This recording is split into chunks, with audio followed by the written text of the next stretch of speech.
understand what we are talking about. Because unaona kama majuu. Yes, we are far ahead of us, but like attachments za IT, those guys wanakuanga na zile sijui unapatanga career fairs ama career nikaka event hivi. Unapata kampuni zime set up hapo za IT, unaenda na register kama unaenda ku register kama unataka una attachment kwao. Unakuja sema kama ni Google una register na wao. Kama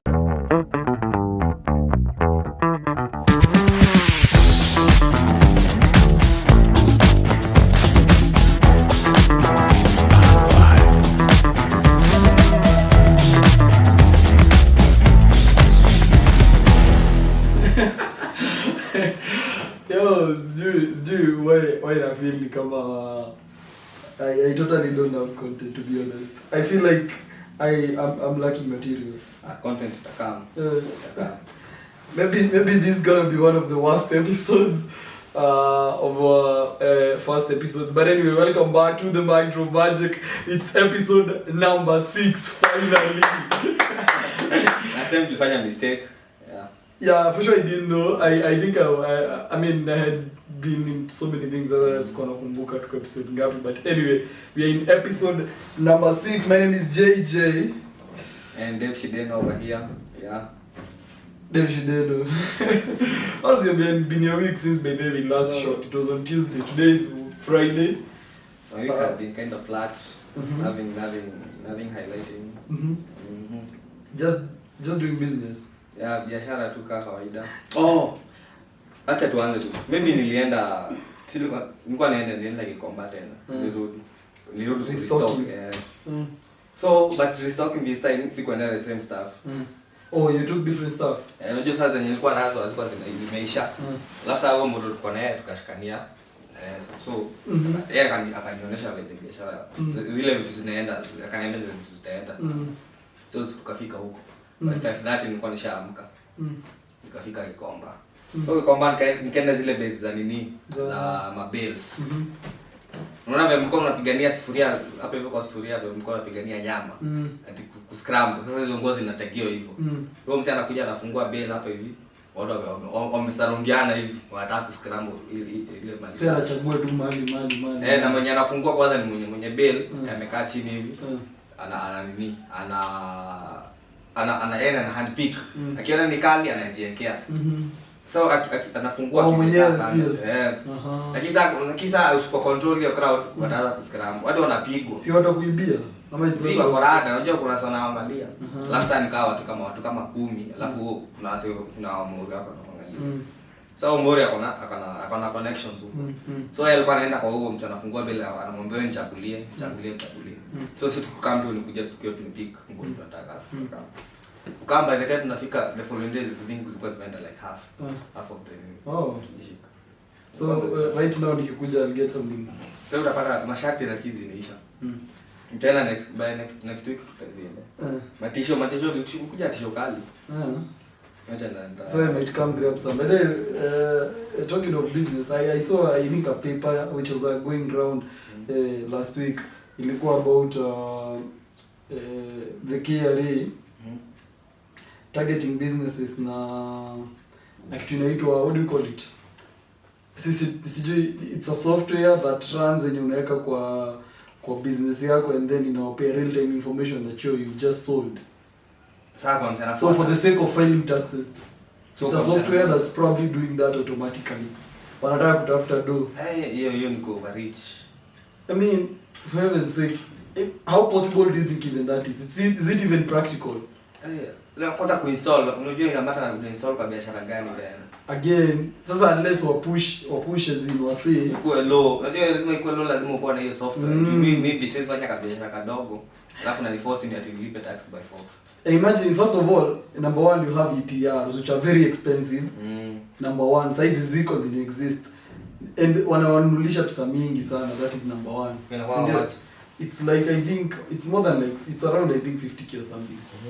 Unaona? Na ni ku-update wali update yenye una file taxes zina reflect uko kwao immediately, size in real time.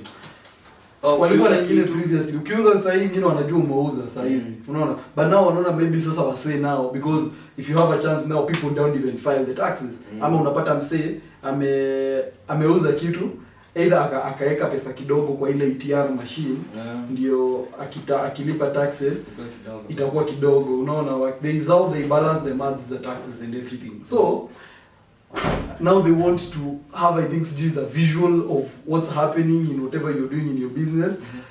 And I mean, now that's too much. That's too. But if they do that, if that thing can be successful, of which I see it's not even practical for heaven's sake. Always make, maybe it happened to businesses, maybe well set up, vizuri business. Like in this thing, everyone. What do you mean everyone? They could collect a lot of money. People don't accept corruption. But me, one thing I know for sure is that they can collect a lot of money if that works, but it's impossible to work. Kuna time bado walikuwa wamepropose juu KRA officers they go with cameras, yani unrealistic things and vitu zenye mtu mwenye anatumia tu common sense vizuri, it's very easy to get away with some things. People even do business online. How do you control? How do you get access from hizo vitu? Mimi nitalipa. Hata sasa ni venye waseme walikuwa wanasema mpaka wata target, you know, what do you call it? When you're going to target pesos and everything, that's how maybe wanaweza get to. But anyway, people can even set up a different place for people to pay. Hey, this country, if you decide to run away, you can run away with so many things. Yani, when you come up na nini yote lazima tu utapata tu means ya kuchezwa. Ambapo is quite efficient 100%. It can't work at 100. Yes. Gava imeamua na pesa inatafuta full force. Lakini umeona nani? Nani? Greenwood anataka kununua Nigeria alone apeleke alone. What? Kuna nilimeona hiyo lakini that's kuna watu verified ama ni hizi reports za Twitter mtu amereport. So wana request. Lakini Manu hizi rudi. That he was a superstar, man. Kijana alikuwa fit. Alikuwa superstar in the making. It's just that maybe in the process. But I wonder, yani mimi naangalia makosa yake na I'm like, Jesus kid man. Na maybe DM yake ina flock to us and then yani shit gani alikuwa anaenda kufanya for everything. Alafu unaona kwa DM yake yako na ball size. Oh, yake am. Sasa hivi kaya ilitoa ndio kesi na hivi. Ikamalizwa. But to be honest, that was bad, man. I mean, ni kama sasa by the way, on the last video I said I'm gonna go watch the tea workers that doc ya nini ya BBC. And mimi nilikuwa naona as in sijui yani I'm even lacking words to describe what we get from the documentary of what people go through for you know, yani ile desperate ya job, unaona? Hawasi wanatakiwa through hell, like as in wewe kama ufanyi hivi unataka job ama kama unataka job lighter, you have to do this, as in there's always a condition kama unataka something in return. And like the only thing walikuwa wanataka is just to engage, you know, in relations with that person. Na wao say kwanza waliwa infect, wengine wanasema man I was infected with HIV. Like that thing maze juu ya job, man. Na unajua inakuanga hivi, kuna kitu nimeona msee akisema ati ndio apewe job ati huyo mzee lazima amkule, alafu ni boy. So alikuwa anaomba advice. Nikacheka sasa kimwambia hadi ukubali kukuliwa, ukipewa hiyo job bado ukiwa kwa job utaambiwa you must continue to be eaten. That's actually hiyo ni iko. So lazima uendelee kukuliwa ndio nini. So but kwanza mimi acha ikae. Acha tu ni hustle tu hiyo job. Where's the same level? You know, I saw those people are kind of desperate for job. And you understand them. Ukiangalia msee akisema ilibidi nimegive in, ni like mazee niko na watu hii man. I need these children to eat. No joke, first of all, ni like tea plantations zenye ndizo mingi. It's like the only job there. Imagine kuko na like thousands and thousands of acres za majani chai. Unaishi tena around there. What are the job opportunities there? So I'm say and like mazee, me I need my kids to eat. I need this and that. Unaona, because life yake lazima iendelee na mali anapata inabidi tu anaona. Kuna alipokuwa sana kama wako wanasema. Walikuwa wanasema like 15k, I'll give you 15k. God. I'll give you 15k. I think sasa 15k ni mingi sana. I'll give you 15,000. Na wewe ufanye what do you call it? Nikupe upige 15k na mimi nikupe even lighter duties. Zenye utakuwa una perform, zinazitakuwa ngumu, sio kazi ngumu. Na una get wase wana give it. I mean, I totally understood why probably they do that, cause mazee huwezi imagine watoto wako kikanja. unaamua kama ni sawa, but that is very bad. Hiyo ni mbaya sana. But I don't know, what is your personal take like on that story? Imagine, Jesus, I don't even know. God damn it. Okay, I don't have a sister, probably myself, but I can just imagine. Maybe sister yangu, I grow up na sana, need job, and then and I have to go through that, I give you a part of your job. It's very frustrating, okay, to just imagine it. Yeah, kitu ni hiyo management, what are the old people wanakuwa na hiyo mentality mostly. Si hao mostly ni wazee walikuwa. Wazee ni wababa. Wababa ndio wanakuwa ni. But do you really think any jobs to ama pia madem, okay, ya huko ni different, as in your side ni different cause huko ni jobs wanatafuta, but then kuna hii huko yenye tu ni pesa wanataka, easy money. I think a couple of weeks ago, 2 weeks, nilikuwa na msee fulani, ni mbaba, ni mzee. He has a wife, he's like 65 years old, but he has good money. Na what yeye alikuwa ananiambia is that he still meets with like small girls and everything. These youngins wa hii miaka yetu, and all they want is just money. And because he has a lot of it in yaishi, hadi dem compare the 2k. Unajua anaweza kupea kitu. Kwa imagine hata kwa like shule hivi. I would say it's very lakini unajua kwa shule kulikuwa na chukuru to slay queen tulikuwa tunapata maybe ka dem aje kanyanga daro for like a whole week. Alafu sasa kuna dem ameishi kuja class. Napata wote ni warembo, lakini kuna mmoja yako na connections ambapo huwa ana. Alafu ukiongea hivi unaona kuna kale ka jealousy. Ana wish angekuwa in her place. Sasa unaona huyu dem mwenye ana form akeza pata opportunity. Hata kana alipo pesa ngapi, she will gladly take it. I don't know. Mostly campus inakuwa. Kwanza campus ile kinya wao tu vijana au pitia. Campus kwanza kama una pesa. Ile dress utakula ni ya mwaka. Kama una pesa ni ngori. I think vitu zingine tu, but anyway, ndo jibambe, that's all they say. Kila mtu ana life choices. Kila mtu na choices zake, but maybe it's good pia, but for me, if I'm to be as personally, singe advocate for such things. As in, wase wa learn kunini, wa learn ku get used to, I don't know. Lakini nasemanga kama wasichana wao between the age of 19 to 30, hapo ndipo inakuanga their best life. So 18 to 30, why? Si hapo ndipo at their peak. Hapo ana jeki fit, hapo ana hanga fit, hapo mpo ana glow. So hapo ndipo anakuwa recognized by people with cash. By the time akilose the opportunity. So akilose hiyo ni nini? That window is very narrow. Unaona? Alafu saa mtu unajua madem hiyo inajenga self esteem yao itakuwa fit. So asipojibamba hapo nini yake kisha ni start. Beyond that anaanza kufikiria kupata watoto. Unajua kupata watoto like hiyo nini yao inaisha.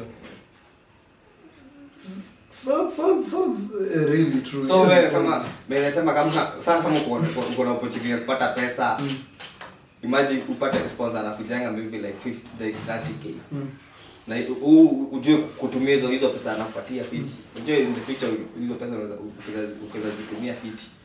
Inaweza kusaidia. One thing for sure is that easy come easy go. In fact, there are very few people who can like do something great with that kind of money. Yes, ndio kama uko na akili ujue penye nataka kwenda unaweza fanya hizo pesa. Very few. The only thing they do is just that now they start flaunting, they start like going on vacations and left, right and center, they start like drinking because now they have their own money, you're like independent women, but deep down, you know, behind yourself, there's something you do. So though, ainana ile happiness azile ati, you know, you're like doing super great things because number one, people, for example, know you do nothing, you know, get? So it's very difficult wewe kufanya kitu constructive. You're not just gonna hop out and buy a car. Where the hell did you get that money to buy a car? Everyone is just, no. So what do you do? Maybe sasa vitu zenye unafanya ni maybe drinking, because maybe hizo zinanga maswali mingi sana. But I just unaanza sijui unaishi wapi, you do. Very few people do anything constructive with that money. And that's why it becomes a cycle. You do that to this time evil, and then you might probably never stop doing it. Ama ni sawa unabidi umeolewa tu unapata watoto ndio.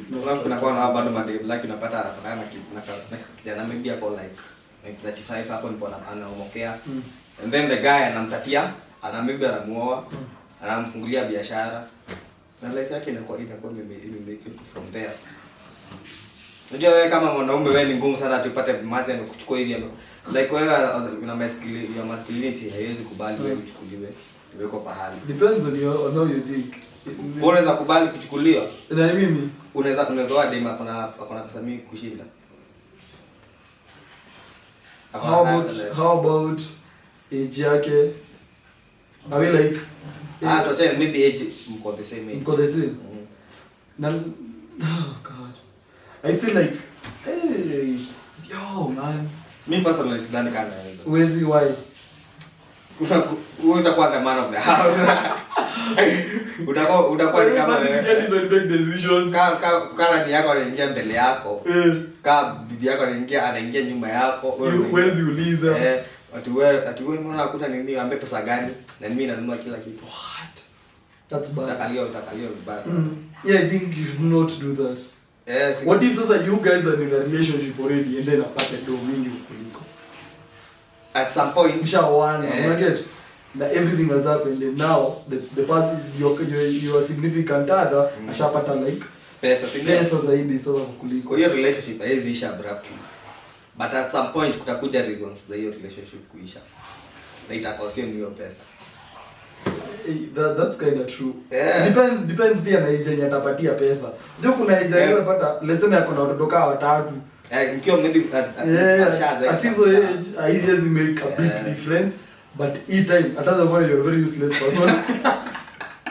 Ati wanaume zako sio wanafanya nini saa hizi. Yo, the disrespect itakuwa hapo.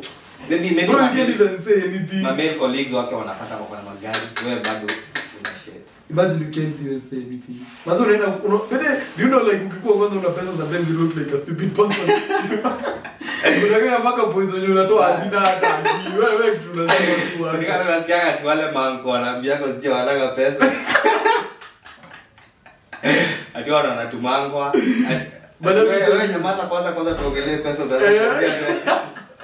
Haona nakata sana. By the way, let me tell you, if I'm to be asked, no matter how much people say, as in money is not everything. Hey, money is the freaking only thing. Bro, unakuwa unatuma hivi kama hebu mko ende mkate. Shika tu uende mkate. Unatembea hivi unaamka. By the way, for a moment me personally never felt in a presence yenye niko like I'm like a fly on the wall.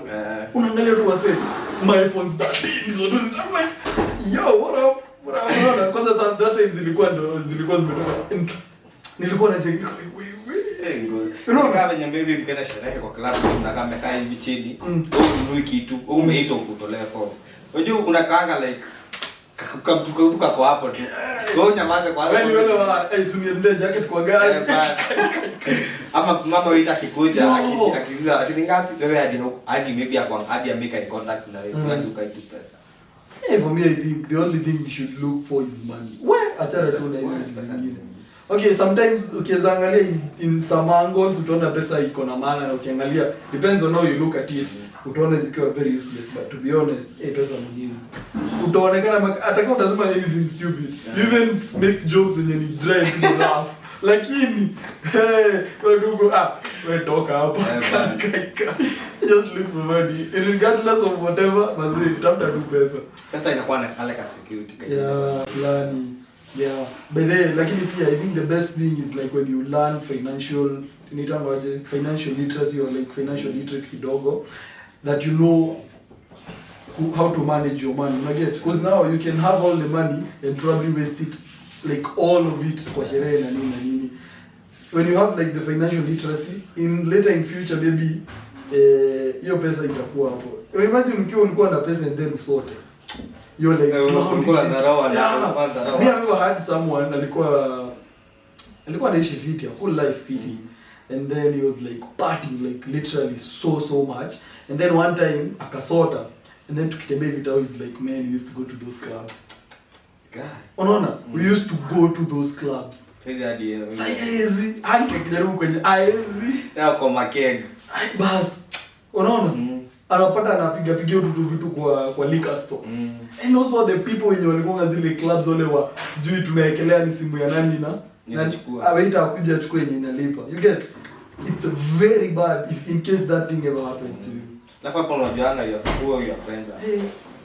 Ukisota. Me for me, by the way, we were not with him that time wakienda kwa hizo clubs, but he was like, man, he used to go to, and I could feel him deep down. The only thing now, saizi hawezi, ni ngumu sana muitia form. Very difficult. The only thing maybe I remain now ni picha zao zenye walipigana wakiwa hizo. Unaona ukipanga format, si ule kipanga huyu ana pesa atakuja kutusumbua. Ama atakuja tumtolee form. Just I feel like ni either uko na like few friends when you guys are like true loyal friends, when you guys have each other's back kabisa, instead of like having 20 friends when you just go me for me I think mazem said to kwenda like good financial literacy, in as much as maybe unataka kujibamba and like you feel like this is a young age. Ni poa sana when later uko tu unado yenye ina stop so many stupid things from, yani by the way inaweza kuondolewa ujinga mingi sana zinakuja, unaona. Naka respect tu kwa tu jua chunga tu pesa yako by the way. Kaka mimi kwa TikTok kuna mzee anakuwa amekaa hivi chini kwa pavi ya kwa pavi ya barabara. Alafu mbwa inakuja inamkojolea. Unajeiona? Mbwa inakujanga inaangalia inamkojolea hapo. Wewe ndio mazee. Mzee ni ajibame. By the way, for me, I advocate for people to have fun because you know I don't like to say that, but mdo ajibame, but still take care of probably your finances and everything. Ndio usikuje kuteseka later. What do you think probably if you had like say how much man do you think is a lot of money to you right now? Mimi sidhani kama kuna pesa napata nitashweke. Juu akili yetu na kuna pale inafikanga, kuna nilikuwa naona ikisema if you are a rich person if you are a poor person nikupe $1 million after maybe umezoea hiyo maisha, nini yako imezoea hiyo maisha, akili yako itaanza kutaka more, utaanza kustray for more. One thing I know for sure ni ati the moment uko like kwa hii level you always want to get to the next level, unless you're like sijui uko aje comfortable na mali uko, but uingie tu hii stage you just want to go to the next one and the next one and the next one.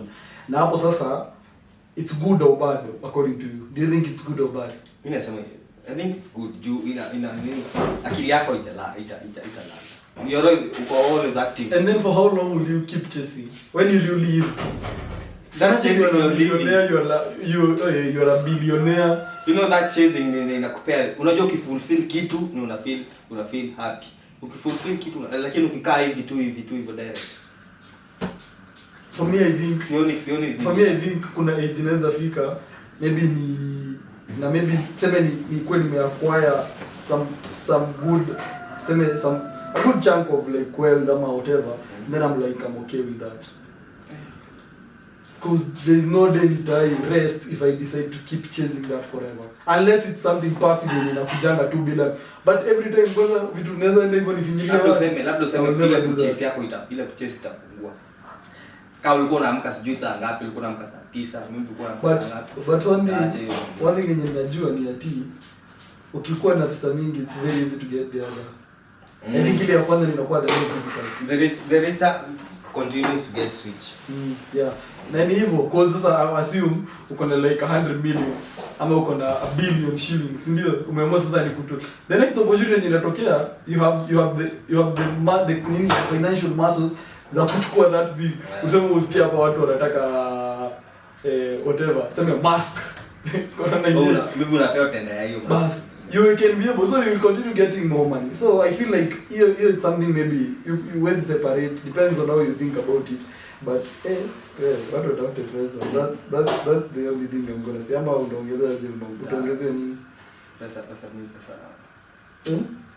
Ni pesa. Kwanza saa hizi pesa how much money do you think unaweza kuwa sema kama wataka kushika nataka kushika simu. Like seriously 25k. How much money do I have to make daily within like 6 months 2 months? So you divide by 60. Like logical. Unajua ukidivide inakuja kwanza divide by a month nikapata kwanza month nilikuwa nimeka 20k kwa lazima ni make like 5k. 4 weeks lazima ni make 5k in a week. So ni without per day. Not possible. I think ni possible. Kama ni bet. Kile kwa 5k. Talk advice on betting. The house always wins. You get like that house will always win. It's very difficult to make kanisha pesa za betting unless umoke wale wasi wanashinda ma jackpot. Alafu zenye jackpot which is by the before maybe ukule hiyo kitu. How many people do you think try that thing today? Alafu mnagawa. Unajua kinyeo ni bodi hivi mtagawa hiyo jackpot. Hata unaweza kula peke yako wewe be positive. Kwanza unajua yeye ni yangu na win mtu moja. Yesu kuliwa moto la patanga hata unazua sijui nilishinda like hivi 500 euro lakini simkatupea hivi. Taxes, government itachukua pesa zao hapo mingi and then when business idea gani unaweza kuweza like a million business idea gani? Million shillings. I think my business are worth more than $1 million shillings yenye naweza weka. Gani? But yenye naweza weka it's man. Yenye naweza weka what? Again a difficult man. That is sijui niseme gani. There's one I want is a software. I develop a software. The other one I think I'd reinvest in this craft. $1 million shillings. I'd reinvest in this craft. Kabisa. 100% about like the lights, cameras, everything. Like that whole thing nikitoa hivi kiproduce hivi podcast. It's like the best of the best. Unaona? And then kama ni vitu kama you know there is so much that goes to this craft and maybe people don't see. There is things like the cameras, the lightings, the editing of the videos, unaona how quality are the edited videos, unaona the locations, me I would do it $1 million shillings. I'd invest in this and then maybe I make it the biggest podcast in the world in Kenya. Cheers to that. Maybe unaona I think that's the number one thing I'd do with $1 million shillings nikipata saizi. I don't think I'd invest in something else because now I'm sure I know if this a very good podcast, a successful podcast, it can get good money in return. That one I know for sure. Bora tu you have like content yenye unapiga content safi which is difficult by the way. Una shoot in great locations, the quality of your videos, the editing of your videos, you pay for so many subscriptions zenye zinakupea some of the services that you promote vida. Yeah, even paying for ads maybe is a good promote for the first times, unaona. Na maybe even reaching to clients and maybe you think you can work with kwa brand yako. So it's a whole thing that probably needs a lot of money and I think I'd do with $1 million shillings on this. Really idea fiti.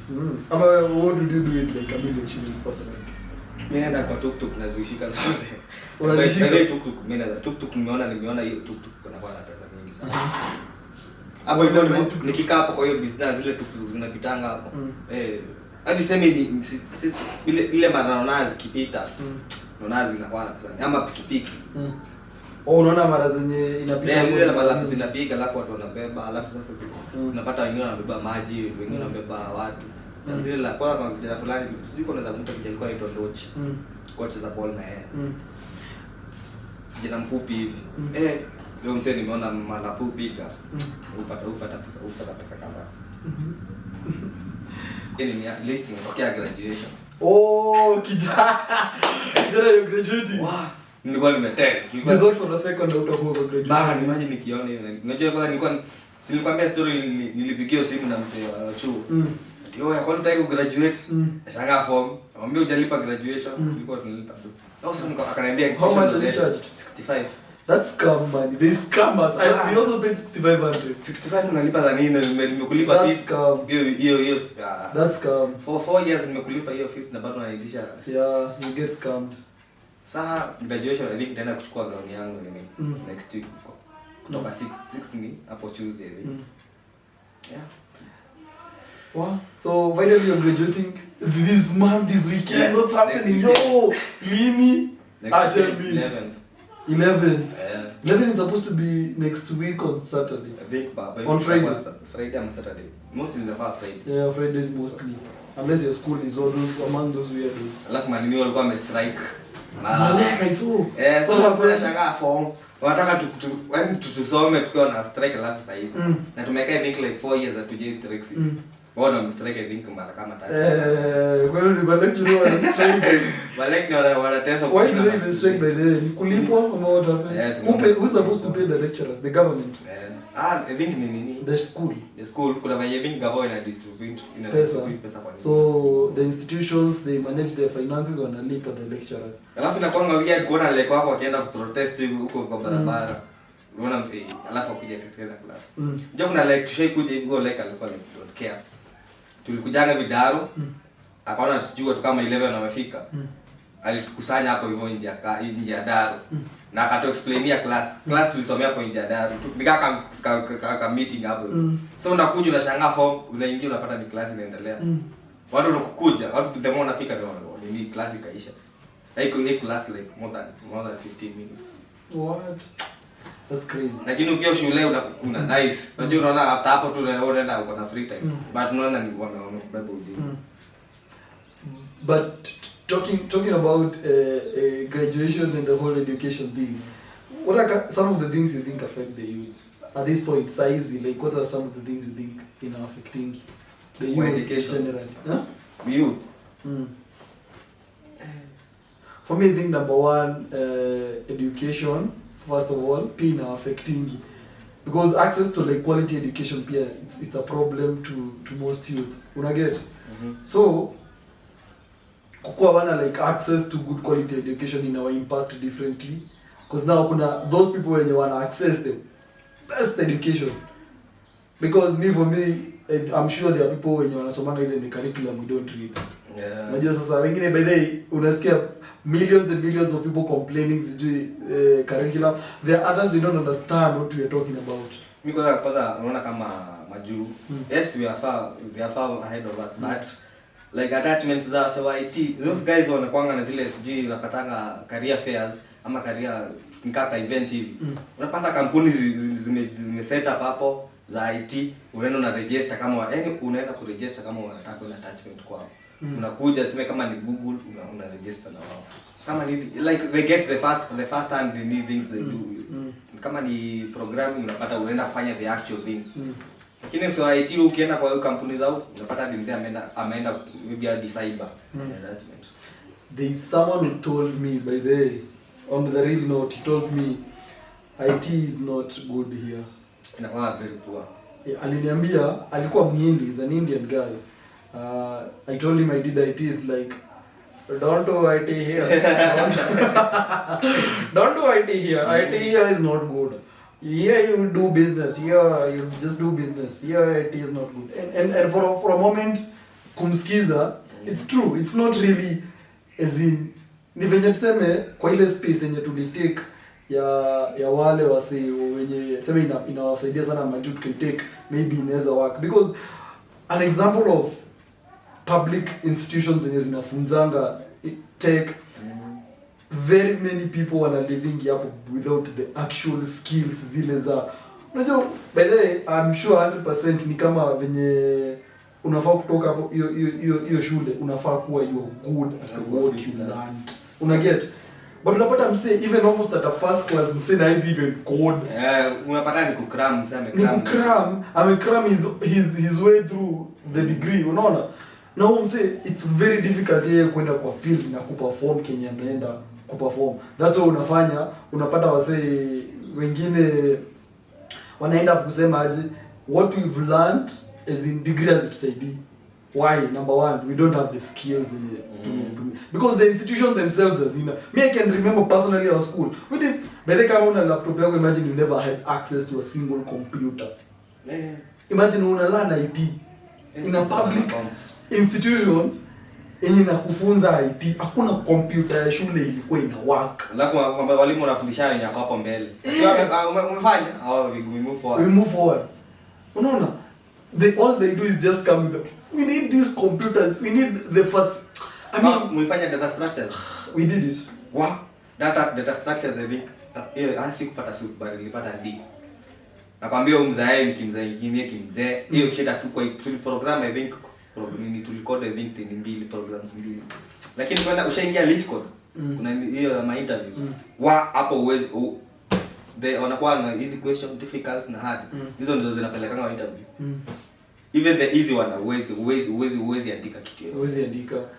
Mimi actually remember maka codes examples zenye mnafanya nazo. Even the exam itself, it's not an IT exam. Imagine ukiamua code calculator, sijui uandike code ya code calculator, andika sijui how you're going to get what numbers. Man, ama inakuwa kuna code softwares mnatuliza. Unafaa ujue just how you're going to send this exam to be like an IT exam. Ndio kama uwezi make wewe toka do the earlier the better. Instead of you wasting your 4 years ukifanyanga vitu zenye hauelewi, as in ukienda field unaulizwa portfolio, you don't even have a freaking portfolio because there's nothing you can do. Unaulizwa what language are you good at, hakuna yenye unasema because as in whole end exam me kwanza by the all the languages that I ever read in school, there's none yenye atinaweza sema walikuwa wanafunza to like perfection of it. It's either useme unless when useme unaenda kujisomea. Na even wezi na kujisomea because number 1 the exams zenye hata zinakuja hazilikuwa you just read. Haikuwa hatukuwa umeiva kama ni Java ufai kukua umeiva Java. No just syntax uko fit. Just know the syntax because utaambiwa maybe you just write a snippet, unaona, and then after that you're into the next semester, unaona. So it's very very difficult that you find that kwa chuo yetu unajua hadi juzi ndio wameintroduce Python. Kitambo ilikuwa tu ni C ilisha imagine C. You know kwetu hakunanga kitu kama hiyo. C ilitolewa. Kwetu Python hakunanga. Bado unasoma C? We used to do C C#. Actually I don't think hatukufanya C#. Kufanya C++. C# tulikuwa kujisomea in that. Juzi wameintroduce Python. Ndio ameona hiyo ni point the market. So me I know the quality of education number 1 inatoa affecting sana because na hii shida inarutiwa from way back. There is no utaenda unless uchukue. Imagine mimi nilikuwa nasikia msanii anasema umemaliza shule, you've been doing IT computer science and then you're like you want to go to another school when you somewhere. What do you mean? You've been here for 4 years. This is my boot camps. Unapata msee wa university bado anaenda boot camp. Na umetoka shule for 4 freaking years. Meaning hii examination ungekuwa kama kulemea the earlier the better. Wewe code ya first year ikikulemea wewe kanyaga frame when you know something else because anyway in the long run you just have a degree and iweze kusaidia. Unaget ni Jesus. Lakini sometimes campus sana inakuwa like a learning camp. Juu imagine ungetoka form 4 alafu uingie tu direct into hustling. Ungemake it. Depends on how sharp you are. 17 years. At 17 years umeingia tu hivi. Alafu umeanza kufanya work. So it's a time it's a time unaweza kujidiscover nini unataka, what you want in your life. You have a good chunk. Alafu hiyo time yote unakuwa nayo unajuanga what to do, what not to do. Like unaona kama sometimes inakuwa fiti. How about unasemanga ati don't go to campus. Na watu misleading sana. Kuna quote tuliona mtu akisema maisha ni ID lakini my education is ID lakini you have to have it to jua ID. Like wewe soma kwanza after wajuange ID. Kuliko ukose kusoma lakini you will never know kama inasaidia message. So wewe for example let me ask you personally. Wewe you done, you're graduating next week. Do you think inasaidia? I don't think ni waste time yangu. Maybe later in life, maybe the like education number they what it taught you. But the career itself, do you think the career helped you? Bado sijagraduate. So for example, do you think it was important? Hata kama bado hakuna kitu nimefanya nayo, but like in 2 years to come, naweza kuja mtu akuja aniambie niko na opportunity na kupatia. Uko na paper, uko na nini unaweza oneshana umesoma. But are you for what you went there to do? Tell me, you are passionate about programming and everything. Are you going there to do what you learned? It's just there for just in case. Kiaje sasa? Nauliza hivi simple. Uko na hii paper ndio maybe ndio utakuwa una push nayo ndio kusaidia kuachieve what you maybe ulikuwa na goal ya kukuna code, you wanted to be a software engineer, you are this developer who has this crazy ideas of how you can design applications, how you can solve problem with your applications, ama you just there for that one day someone asks you for a job and then anakupatia just a job. Then ina matter na hiyo as a person lazima utafute skill, lazima unajua hadi kama umefanya job umefanya nini, lazima tu uwe a junior, lazima tu utafute entry level jobs. Sasa hizo zikiuma nje, sasa hapa utaanza kutafuta kwingine. But mimi kwangu si ati nilitafuta just in case, nilitafuta yes nilikuwa nataka ningependa programming. But programming nimekuja kuijua after nimeianza kuifanya. Sikuwa najua nikianza campus. Niliingia tu kufanya. Did you have like that thing in I want to be? Nah. You never had? I think I used to have let me tell you now. Me zangu ziliona zikishuka. You see zile explanation unapeangwa za ni after nimeona hivi marks za KCSE. Unajua sasa hapa unaanza kusema mtu zingine hizi. But before that did you have like I want to be an engineer? At some point zilikuja zikaisha. Zilifade tu. Mimi zangu first of all reality comes at you first. Me I had one, but then ilikuja I think I had a couple. Let's just say a couple because I think nikiwa mdogo I was like I need money. So I want to be an accountant because in my mind I thought now an accountant I have all this money. Come I'll be counting other people's money. It's not even my money. Then I came to realize that and I'm like nah, I just be touching a lot of money but it's not my money anyway. So hiyo nikaweka kando. Nikakuja nikafikiria I can be an architect. Architect. I think it sounded nice. Architect. Actually I think even today my Facebook account says architecture. Because something I think I said architecture, architecture or whatever, I can't remember. Nikaweka architecture. I don't even know when the dream died. I think ilikuwa one time in high school I got a D- in maths. One time unaanza kuzicheck off. There was one time I got a D- in maths. Alafu nilionanga hizi wase wa kitambo huwa na glorify hizi office jobs sana. Juu kama accountant said kuna ile place ilikuwa attachment, kuna accountant fulani alikuwa mmoja wangu. Yaani alikuwa friend. So alikuja akaniambia, "Wewe umefanya nini?" Kama nimefanya BBA. Ninamwambia akaniambia, "Hii kitu ina changing, technology changes." Nini inakuanga very fast. Yaani it keeps on changing. But in accounting, what you are doing like 5 years ago is what you'll be doing like right now. So you say to grow in his career ladder ni ngumu sana. Hata issue kwa map. So haya samanga pia he wishes akifanya technology. Shit to do with technology. But ukikuja huku nje bana, bado alafu ndio bado kapa kuna places nisikia jobs bado wanaangalia campus kwa wasomea. And sasa hapo hata dreams zikapungua kabisa. Oh, you're like now by there was that thing in Bitcoin exist. For example, if you want to do the best engineers come from JCOT, the best scientists you come from, the best you who come from where. But now you're like you went to this campus, there's no profession in the best huko. Na maybe yenye ulikuwa umefikiria in the middle of it in a katika unasikia that course that is not a normal offered in that school. So for me, wow. Kuna kutaniona bado tutakisema like wanaangalianga Tanzania most of the times just Strathmore inafanya hivi. Unaona hiyo ni kama kulimit. Those people pay watu wengine chance. Now that's like hiyo ni kufikiria vibaya sana. Do you think that thing the fact that KU was good at this, JCOT was good at this, DECOT was good at people who come with tech, do you think that's actually true? It favors some of maybe people from those universities who graduated can tell us that's actually true by now. Maybe sasa wale watu wanafanya tech mnakunyanga mnabebo class 2015 we are all employed in the tech industry. Does that actually happens today? Kama wewe uliniambia lecturer kuna like walikuwa anaitwa Kibara. You just will bar with you beat that bar. But unajua mseti chipata na club. God. Mseti tumepata na club. Hunting for kutafuta aga huko hivi akizunguka hivi. But you know that lecture does taught us for like 2 classes in a whole semester and we all passed.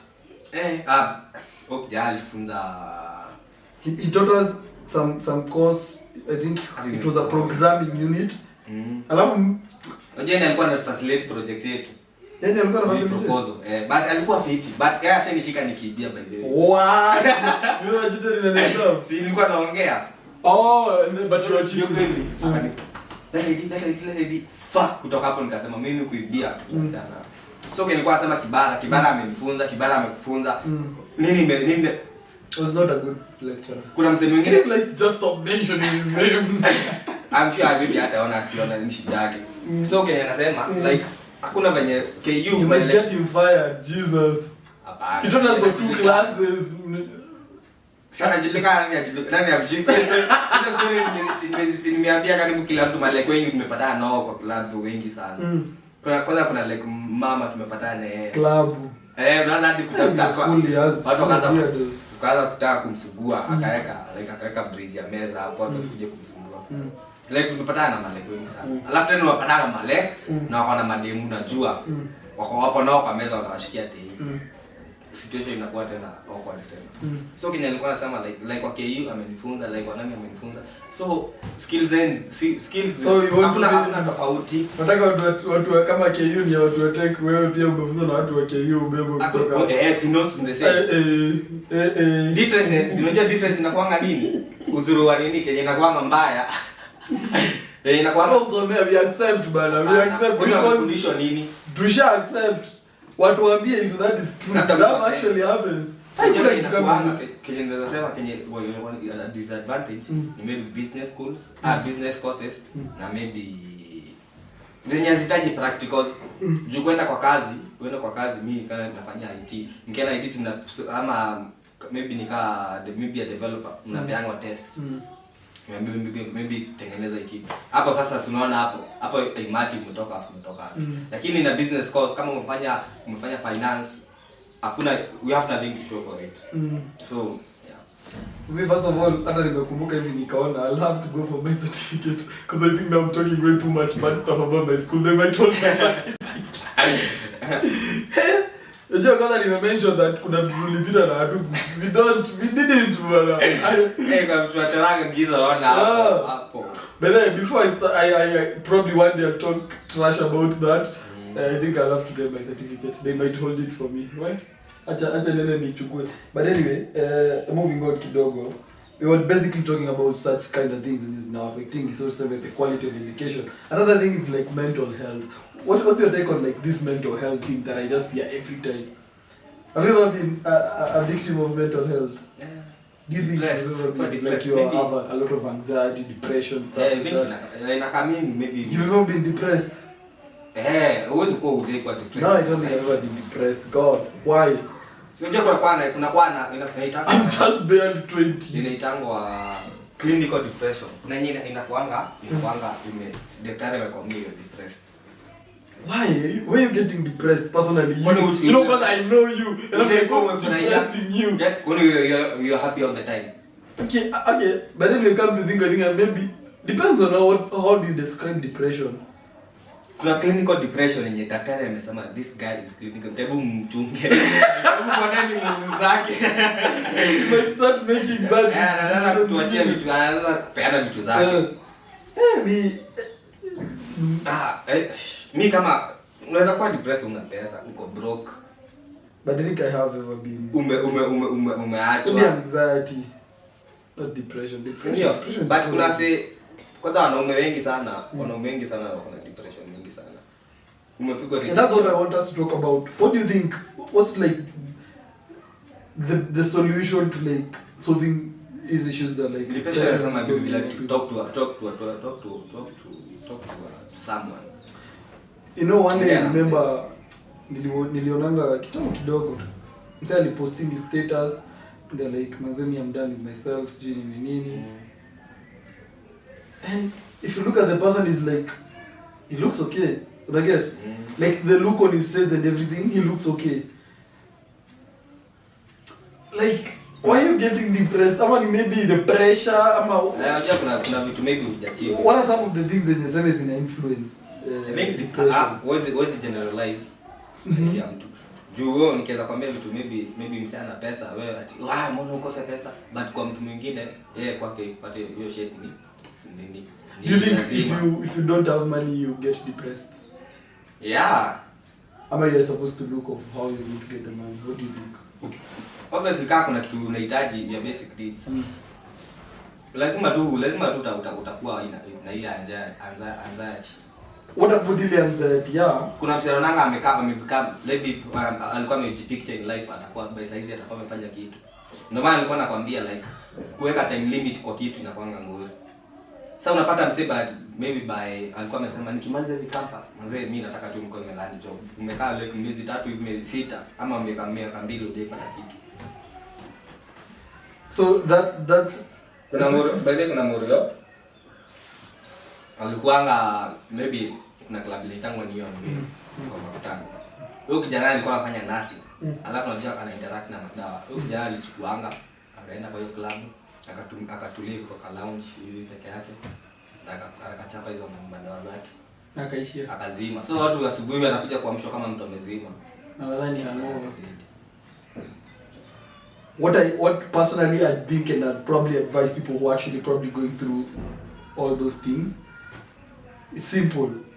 As long as kitu si important sana, it shouldn't matter.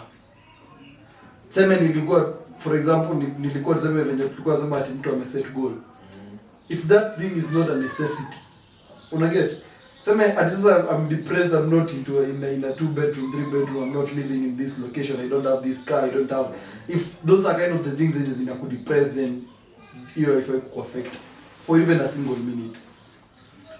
Depression in fact maybe kukugonga and maybe you're just supposed to talk to people and maybe talk yourself out ni when some basic things zinaku affect. Maybe for example food, you can be depressed, maybe mazi you get food, maybe people you love wanasuffer, una get the things that matter. Lakini hizi vitu zingine no. Kuna sasa ujeka pressure ya maisha, maybe unaona not at all unajicompare na mamuri wako kwenye wako. I feel like everyone has a journey. Unaona hakunanga like manuals, hakunanga ati sasa utafanya hivi kama mtu mwingine. No, just do it yourself. Una get? Me as long as anything is not basic, maybe I can't even buy that at why do you mean you're depressed? Una gari ati unatembea. Do you know there are people working work for so many. They are even working today, maybe 30 years down the line. Now wana work. Now maybe I achieve in maybe what you want. What do you even do when you have some size you're like barely in your like mid 20s and then uko all over you want the lavish life ile kabisa. What do you do when you're like that? You may live your best life. You need vitu zingine maybe to come progressively pole. So unless kitu ni necessary for you kuwa depressed. So for me I think kitu kama depression, anxiety, being worried so much about the future, take a day at a time. Even for me naweza sema because I have been seeing this whole thing about mental health na I kind of don't understand it, especially if someone wasikia mtu amesema anawekwa pressure na social media. Sure, until I've not been to this cause of girls, I've not been to this, oh god of who do this, god of who work hard with it to get everything. Now maybe to wrap it up, yote tu kuisema me for me I'm like just take it easy, mazi. I'm just like to ask, just say what I want. If you're depressed, just don't be depressed. If you're depressed, just don't be depressed. Cause I mean, just do it. Just do it. Just be depressed. I mean, for me, I think I'm a jump. If you're depressed, jump where? What do you mean jump? What does TikTok inakuwa toxic. Kwa sababu anakuwa na hizo manini. Ati unajua na kwanza huku hivi ati unataka kwenda kuruka. Tuacha aruke. Acha afike huku chini. Alafu huku ati uruke usurvive. Bado watu wakusaidia na wanakupiga. Unajua kwa sababu alikuwa afanyanga hivyo. I think maybe size watu unaweza mpata mtu akuongelesha. Mimi kuna clip yenye nilionanga ya Kibe akisema wanataka kudedi. Okay, there is someone I knew when I say daddy. Rona like Kitambo mtu maybe akauko juu amepanda huko juu alafu maybe by some God grace mtu akuja akiwa amemshika hivi. Akiteremsha huko chini ile vita anaona ni kama imba. Design nyingine mbaya. Yaani unamfanya kuwa depressed kabisa. Me for me depression if I go. As long as it's not a necessity. Unaget kama ulali njaa, why are you depressed?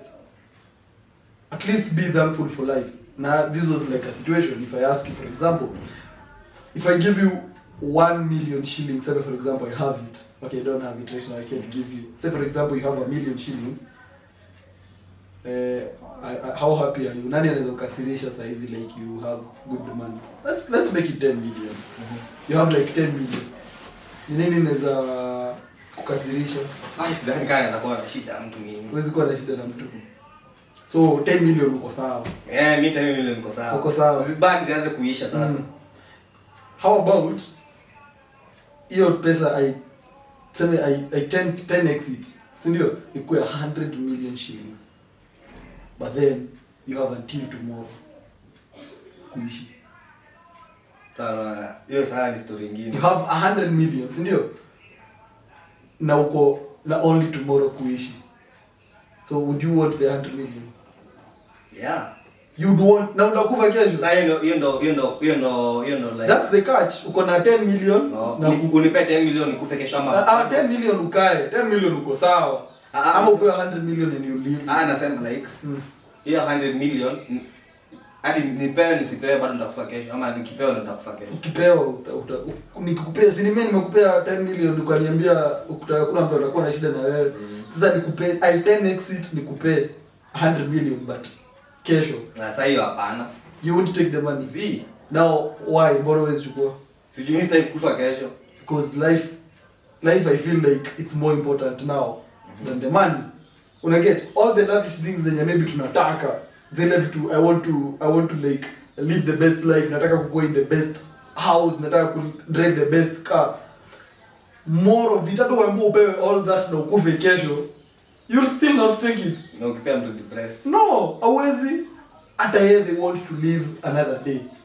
So life is more important than hizi vitu zote.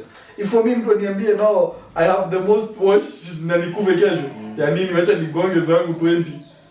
And then tomorrow I still have another day. So life is more important than all the other things and maybe we all want to feel ni kama tuko nazo. So that's it. When you're depressed, at least you're alive, maze. Unaona? Yako ni kuteseka hiyo siku. Uja kufa for sure. Imagine hujalala kwa fridge. You know there are people sleeping in a fridge today. Wamelala tu hivi. Talking about fridge. Niliona mzee fulani alikuwa kwa the Pluto. So mzee alikuwa anafanywa hizi loyalty test. I do watch them sometimes, yeah. So unaziamini? Kinda. Yeah, I do believe them sometimes. So mzee ako kama naziamini, yeah. So mzee akaanza kuelezea that how he's hustling akitaka kuprovide demu yake. Si job yake ilitokea wapi? Akasema anafanya kazi mochari. Yalla. What? Jesus, anasema mimi na wakiki mochari ndio ni provide demu yangu ni nini? What? Dem sasa si akafeel. Sasa si okay, si tulikuwa tunawatch jika dem wangu anajua pia boy wake anafanya. But sasa ako like wait, unafanya mochari? And then they're like, no, they are getting interested. So wakaanza kuuliza maswali za mochari. Bro, God dang it. Maybe can we ask kama one day we can go to a mortuary we just experience all those people work. Maybe it's possible. We can get a mortuary around. Nipa, unaweza kubali? I don't know. Maybe atuta film, you're not filming, just go on and go be part of the mortuary. Angalia hata wamekufa. So, wasa wakaanza kumuuliza. Una mortuary mnafanya aje? Sijui mnafanyanga aje, what is like so mtu akuje, kwanza tumuoshe. You see that whole thing yenye wanasemanga mtu mwenye alikosha siku ya kwanza haukuwa unamjua na mtu mwenye alikosha siku ya mwisho utamjua. Kumbe that thing is true, man. Unaenda unatolewa nguo zote, unaoshwa na mtu mwingine venye tu wanasemanga. Eka ni msichana ulikuwa anyimana. Yeah, kama ulikuwa anyimana unaoshwa. I had the ladies wash the ladies, the gents wash the gents. So I pia kwa maybe again wakikufa mimi kuosha na msichana. Mimi kuosha na so well, for example, wewe utaosha na mwanaume. The last person is gonna see you naked is gonna be a guy. Lakini kama mtu angekuwa gay, mimi kuosha na mwanaume, hata kuosha na msichana. Hautakuwa na say at that point. You'll be long gone, lying there. Nini powerless uko tu wewe ni mwili tu. Unaona? Exactly. So vitu zingine zenye maybe akizacha ni malize story kwanza. So akaelezea venye wanafanyanga and then now they onekana mse kwa fridge. Kumbe they don't put you in the fridge na nguo. Yes, unaingia. I had you to that day. I'm like, God. Imagine that you're just naked, deep, unaeko kwa fridge and then sasa sijui siku ya kukujiwa, hivyo ndivyo unarapiwa, unangarishwa. What? Unangarishwa masuti. Hizo masuti ni mbaya. Kwanza if you never wear suits, don't accept to be dressed suits kikufa. You look weird. We never thought. Nizike tu venye nilikuja hii dunia. Unataka kupewa mtu wa kazi rahisi. Nataka watu wakija kuona display waone what I was packing. No, what you know, sasa hapo ndipo vitu zenye watu uvali zikiwa. Sasa imagine that time ile pride yote yenye msemi bibi alikuwa nayo. Yaani umenyamaza tu hivi, yaani hakuna kitu unaweza akikifo. Haki hapo Mungu naye kuna kitu alikosea. Kuna tu makosa, yaani ya yaani that's bad. For me, death, I think ilikuwa the worst thing yenye maybe it was ever happened to us. Ama what's your take on like the whole thing? Lakini story ya mochari, that was scary. But just to end siku moja. We look for a mochari. We like go to this place. Kwanza kama Friday mazishi inakuanga mingi. Fuck yeah. I love that. Jesus. Unajua kuna msanii nilisikia ni joke. Okay, sijui kama ni kujoke ni joke, but alisema guys can sema Friday nikiza kufa Friday. Oh, guys shit. God damn it. So, msanii akasema nikiza kufa anasema na alikuwa anasema. Kumbe alikuwa anajua Friday atakuwa moja. Mtu anajuanga. Na alisema, hebu angalia podcast na hii podcast trend. He said it. Alisema Friday twende mochari. Kumbe ni yeye alikuwa. Unajua kuna Sebastian anatingi who tweet their own deaths.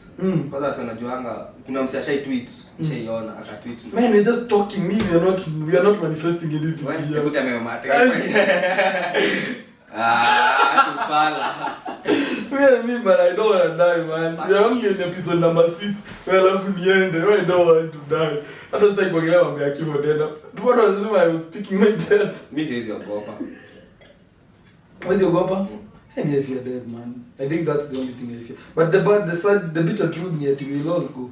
And nasiku tu mmoja tulala hivi kwa happy. We'll never wake up. Bele leo kuna msanii alikuwa anatutia story. Mwenye amechotwa na magari mara mingi. God. Was like hiyo spy ikifunguliwa, aliifungua, alipitwa na yeye kwenye spy. Anaonyesha mazee hizi ni mamishono inachanga mtu madent. Mamishono nilishonwa. Hii meno ilitokea hapo. And I'm like, what are you talking about? Ni lori ilimchota ikamtupa. Alifungua spy na max. Nikiwa class 6. Class 6. Nikiwa satima. Uko na nyae. Kuna kamorio mzae wake, sijui kama shake face story. Huyo morio wake yani mzae akamfikisha OK, mkifika OK muende kwa shule yetu sasa. Sasa akafikisha OK, akamwambia siku hapo uko sawa. Juu yeye hapo anataka kushinda afike alafu tena arudi. Sasa akaona ni easy amweke hapo kwa stage, ya pande ya kurudi naye. Alafu yeye amlete shule. Sasa sikakijua kwa na dere, akamleta hadi hapo shule nje ya gate. Sasa unajua kaka kijana kwa classic I think kalesa kajui. Kwa umebeba chapo. So yeye alipita mbele ya gari. Na ufai kupita mbele. Hadi nyumba bado ufai kupita. So vile alipita hivi, kapika alikuwa anatoka huko juu. Pita na yeye machapo tu na machapo zake zikatoka pito na yeye. Na hiyo ni there and then akakufia. Sisi tunafikiri shule tunaambia tunajua nani amekufa, tunashangaa nani huyo. Jana mzee anapigiwa kwa barabara anapigiwa. Ati wewe manze. Imagine hizo news zikihit msee. What's the question? History za kiwake no I talk about. Kama watu wa China. Acha nimalizie hii. Then this was funny.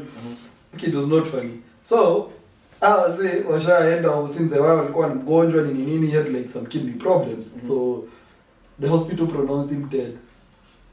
Na ikaambia the family. Na wakamweka cotton wool everywhere.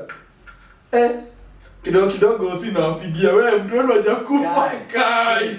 Imagine hajakufa wamelia, they've cried themselves out kabisa. And then after wamelia now sinawapigia, so these guys are like, wewe mnatupigia nini, mshatuambia the worst, what are you calling to tell us? And imagine the person stayed for another whole year alive, died last week. Wow. Go. After na maybe wangempigia mwambia, "Oh, hiza." Unajua ndio amekufa na sikia wanakuwa na twitching muscles. What? How do you take that? Is it all kuna coffee ama mtu huyo hajakufa. Oh shit, waanze kushangilia. Alafu mwingine ipigwe. Oh, kuna shida. Amekufa. What? That must have... I imagine now the family washaanza kuannounce, washatengeneza WhatsApp group, how people create WhatsApp group na wala kutuma picha. And then you're like, wait, hajakufa. Alafu nikuuliza, lakini hii itakuta. Unaweza hata watu wapige sherehe kwa nini hapo? First of all, kama watu wataka tu walie sherehe. Now people can kama ndio dance piga sherehe. Nataka mizinga zifunguliwe. Me I don't want to talk about it. It's like now I'm talking about Jesus. I'm not dying. Kenya nasema tu ni ati. Unapatana sasa maybe kwa vijana. Wewe kwani kuna mwenye unaweza taka? Unaweza taka aje? If you want salad. Mimi mulie mimi. I had a very good life. You have to cry your eyes out. Lakini mimi mkuje kuja pombe kwa nini yangu? That's fucked up. You drank your life. You drank in your life. Mtu kuja unajua like kwanza you saw those ones that were dancing wakimwagilianga pombe kwa nini? Kwa what do you call it? Hapo kwa casket action. Na machupa wanakusha huko ndani. Go die with your alcohol. You drank your life. Na wenyewe tena wanazikanga ufala wapata mtana. Hadi ni teremshi vizuri. Casket mtu na casket yako inashanisha hivyo. That's no one talking shit. That was bad. Mbona believing ati kuna shit that happen after umefanya hivi? You're dead. Respecting the dead you're gone. There's nothing bigger to happen. You're gone. Your time around here is done. Shamalizia. And by the way, for me first of all, I don't know if do you believe in generational curses? I think by the way around here they're tall buildings around. You've seen there are a couple. But there are two buildings that ziko hivi in between. Kuna hii na hii, and then there's a big space of land there. So kuna land in a very prime area, a very expensive piece of land, but imagine they can't sell the land. They can't do anything to the land. Juu mwenye sijui nani alikaa huko mzee huko kitambo akasema, mimi siwezi tambua. Akasema hii shamba yangu izwe iuzwe. Imagine they can't sell the land. Now the land I'm sure it can come more than 5-6 million shillings. One of these days 5-6 million shillings. Na wasi wanaishi kwa nyumba ya matope. Do you know wamejenga nyumba ya matope, wame fence na two pieces of mabati right in the middle of two tall apartments of which he may hold buildings. Wakiamua kuuza they are millionaires by the next day. But unaishi kwa nyumba ya matope because someone in the old age huko kitambo alisema, what's that? Imagine sasa huyo mtoto wao hadi hawajui nani alisema, wanasikianga ndio. Yeah, but I heard it goes for like 5 gens. Mimi siwezi tambua. Maybe I feel like government should take such kind of lands. What is that? Ati mtu alisema. Lakini kuna wengine nilisikia lakini wewe vitu za kusema it's kind of they work. Hadi miti usikate. Mimi nasikate miti zingine zinaanguka kama huko ushago yenye nini ya huko Nyahe. Unapata miti zimeanguka hadi zinaibiwa. Lakini nyinyi wenyewe hamwezi tumia hizo miti, but watu wengine wanaiba hizo miti. Mwingine alisemanga mazishi yake asipigwe picha. Picha zisipigwe kwa mazishi yake. Sasa watu wameanza kuja kupiga mapicha. Now the family has to concentrate of chasing wale watu wote wanapiga picha. Ameshapigwa la. Usipige picha because alisema. Inaweza kuwa very big problem juu alisema. Mwingine sijui alisemanga from hapa. Seme this is a room. This is a land now, you assume this is a piece of land. So akagawa hapa katikati hivi. Like it's actually like an eighth of the land. Kasema mjenge hapa. Huko ngine kusoi jengwa. Si ndio? So the other part of the land ni ilimwe. Ingine ni ya kujenga. Now they have cows, they have cow sheds wanafaa kujenga, they have places to live. Now the family imegrow kabisa. Now they are living on top of sheds. Yeah. On top of cow sheds. Juu hawawezi pita mahali alisema. Hapo kumwambia vichaka tu ziko hapo. Sasa ni shamba. Hizi unaweza grow. Lakini kitu kama kuuza sijui na kujenga beyond that point I'm fine because alisema. Now you people wao umekuja umezaa watu. Uliacha watoto, watoto wako wakazaa watoto, wao watoto wakazaa. So unajua sasa especially ushago wakadipasia waendani sana maybe a couple of people wako huko still. Hii familia imejenga hapa ingine na shamba kutoka hapa mpaka huko mwisho it's a very big land. Lakini hamwezi enda huko juu alisema otherwise mjaribu mpite hapo muanze kuchizi mmoja. Wewe ukienda endanga acha kusumbua. Mimi by the way lakini wewe watu wanachizingi. Nimeshasikia mtu sijui shamba ishauzwa. Sasa alipiwe fees. Kuchizi by the way. Kuchizi na kuanga. Well, I don't believe in those things. Si mimi kuchizi na kuanga. Kuchizi na kuanga mental illness na maybe bacteria kwa brain. Lakini ama unapata mlikuwa na msee wenyewe alikuwa mchizi. Baba yako akisema kitu utafanya na alisema out of respect. Get msipake rangi. Out of respect utafanya. Lakini si ati out of fear ati kuna kitu happen, lakini respect ni nini yake? Wewe hapa there's just something. I don't know. Okay, this is Johnny cases ngapi zimeacha? Sema kama wewe you are a shit father ama you are a shit someone. Lakini nimekuachia kasi. Itawaka. Which kasi gani hazifai ni kasi gani hazifai kuwaka? I don't know. Okay, Miss J experience it first hand. Actually, mimi nazisikianga tu. Sikiwa kama story from people. But I think they actually work. Because people fear them. Always fear kitu yenye iko. Ushasikia huyo amechizi. Mmoja kasi mimi na deduce kama ni kama something maybe like someone dies and then kutokea rumor something ama maybe hadi haikuanga but something big in your life will happen and itakuwa itaacha scar. So kwa akili yako unataka unataka kujustify the action. Nini mbona ime happen? So kama kuna mimi nikitokea na karuma fulani niseme msee alisemanga hivi. Like utastick kwa hiyo kitu kabisa. To justify something happening in your life. Like out of nowhere mtu close kwa wewe maybe akufe. Utataka kusema mbona ime happen? Utafuta reason ya kujustify hiyo kitu mbona ime happen. Me I believe is of it. People always fear for nothing. Especially let me give you an example. You see your estate. Opposite. Actually right opposite. It's this big chunk of land inakuanga empty. Opposite like estate yenu, like gate yenu. See there is this land and it's opposite the road.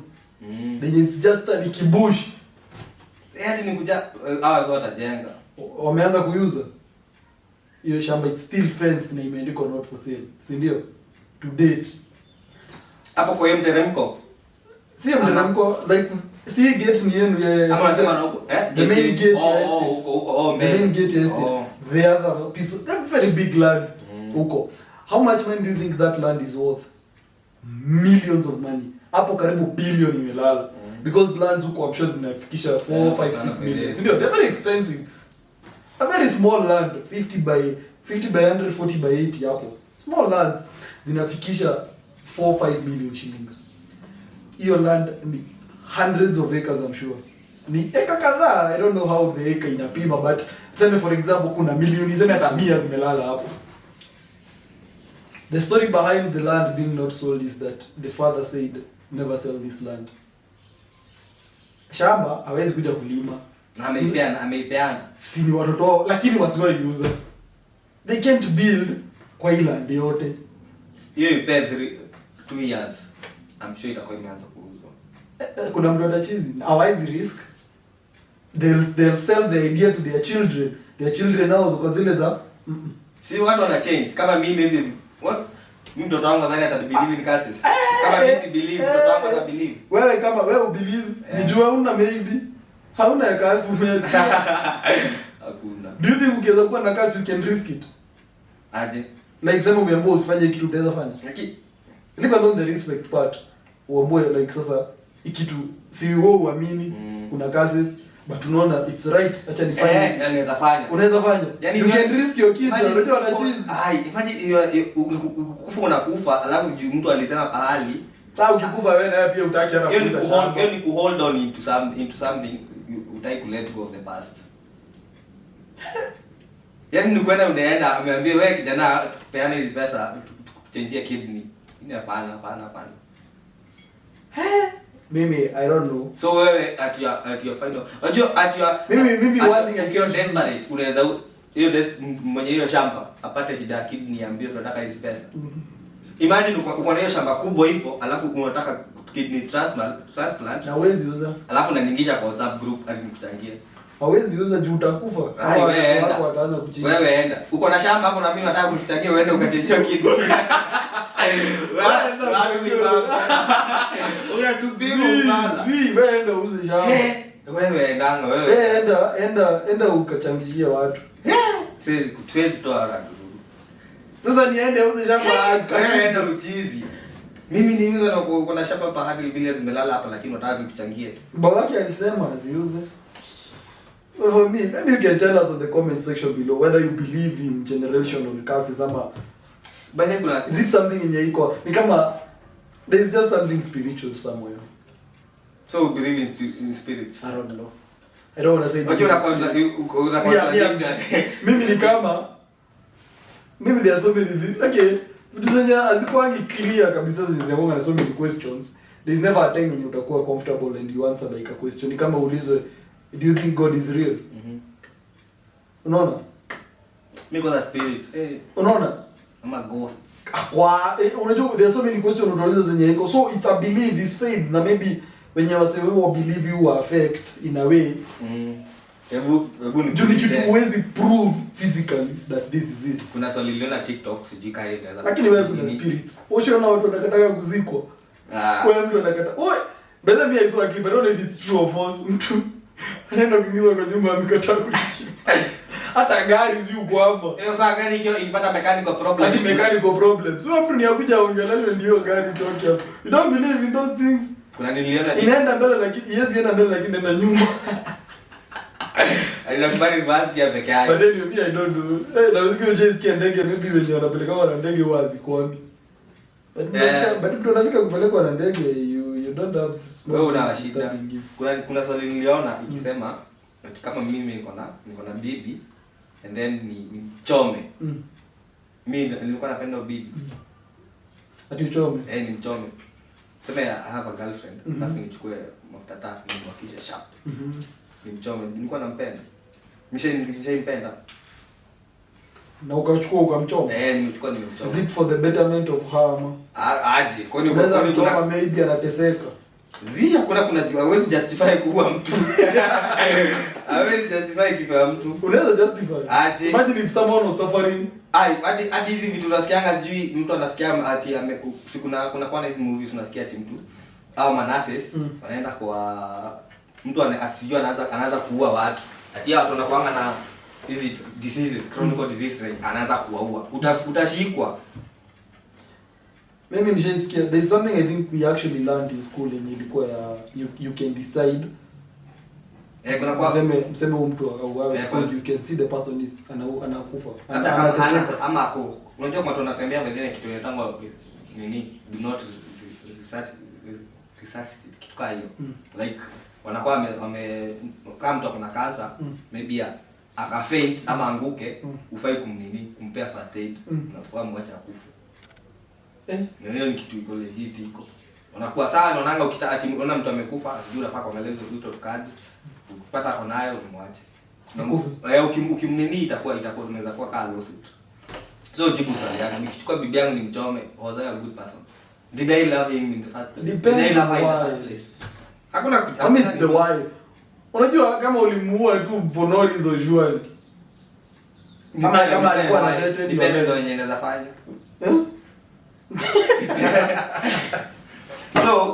So yenye nilikuwa nasema you put me on the spot. I'm like okay. Yes or no, did I love that woman? Nimechukua nimemchoma. Regardless of the reason. Hey. Yes or no? Whether you love the did I love that person? What? What? Did you love the person? Na ulimchoma na kiberiti moto. Hey, hapo you didn't love the person. Ndio. So, Mungu akichukua ugenda hela. Mungu akuchoma for eternal life. Do he love you in the first place? Au kumsikiza, so you didn't obey him. So, did he love you in the first place? Hata kama ulikosea aje? Kuna mzee aliuliza swali TikTok. Akataka nikiwa kabisa. Maybe people can tell us. Maybe I don't know. Ni podcast fulani hapo Ivist. Ilikuja tu kwa for you page 2. Kama Ivist. Sijui ni Ivist something. Sasa unajua Samson anaamini Mungu anapiga huko. Sasa unajua sasa alafu kuna kwamba manipulative.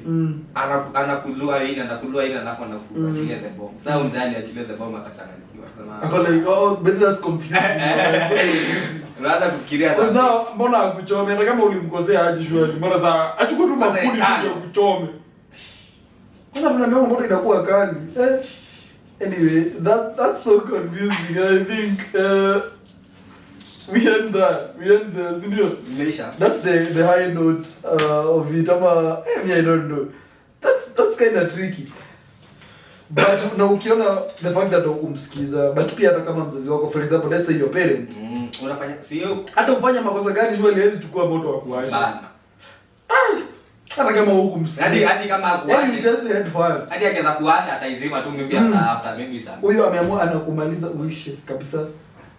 So did he love you in the first place? We're gonna wrap up this show on this episode of the MicDrp Magic. It's episode number 6. Dave Shideno hapo ametumalizia hapo na hey, amenimanipulte kidogo. Yo man, I don't know. Ama parting shot. What's your parting shot? Malizia tu. Me niko empty. By the way, I never thought this podcast is probably gonna be possible. But I'm even having to cut short so many things and I feel now I want to talk. In the start of the podcast I was feeling kind of blank in a way. I didn't feel it was your flow. And I think we are already now an hour plus 10 minutes, 20 minutes up. I'm not sure. But anyway, we have to wrap up the show at that point. Thanks so much for watching this episode of the MicDrp Magic. MicDrp Magic on all social platforms. Oh, by the way, the things by the way, I find myself I probably never forget. Never remember to say, but I think you're going to be saying those things. Yeah, MicDrp Magic on. Unajua ndio nilisikiangi vizuri, acha ni shout. MicDrp Magic on every social platform, and then like, subscribe, and kama imekubamba, share this fucking video. Yeah, we're gonna be on Spotify also. You can listen us on Spotify, Apple Podcasts, Google Podcasts, Anchor, every listening platform. You can listen to us as you enjoy everything that you do. This is the MicDrp Magic. Thank you so much for watching this episode of the MicDrp Magic. See you guys next week for another exciting episode of I don't know. You don't know what's gonna happen. Take it easy. Peace. That's pretty much it. We out, man. Hadi nimesahau kuongelea ile historia nani? Sijui the podcast is not